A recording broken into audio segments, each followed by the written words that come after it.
Caitlin Clark turns down Unrivaled Fever star will not play in new basketball league, per report. The league reportedly offered her a contract worth more than $1 million. Indiana Fever star Caitlin Clark has decided not to play in Unrivaled, the new 3-on-3 women's professional basketball league, according to Michael Vopel. Clark's decision not to accept an offer is a big blow for the upstart organization co-founded by Breanna Stewart and Napheesa Collier. Unrivaled, which has been years in the making, is set to tip off in January. The new league, which announced the rosters for its 6 teams on Wednesday, was created to offer WNBA players an alternative to going overseas during the offseason.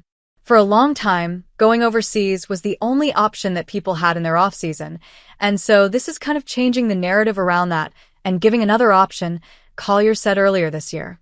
Overseas is a great option for some players, but it shouldn't be the only thing you can do to make money and play basketball and get better. Unrivaled reportedly put together a full-court press to try and convince Clark to join, which included a salary north of $1 million for the 8-week season. While it's still unclear exactly why Clark said no, she just completed a grueling run in which she played an entire NCAA and WNBA season in less than 12 months. With Clark reportedly out, the league will now turn its attention elsewhere to fill its last 2 spots. The initial plan was to have 30 of the top professional players in women's basketball, but on October 31st, Collier announced the league outperformed our financial projections, allowing them to expand the initial season to 36 players. Only 34 players have been confirmed thus far, however.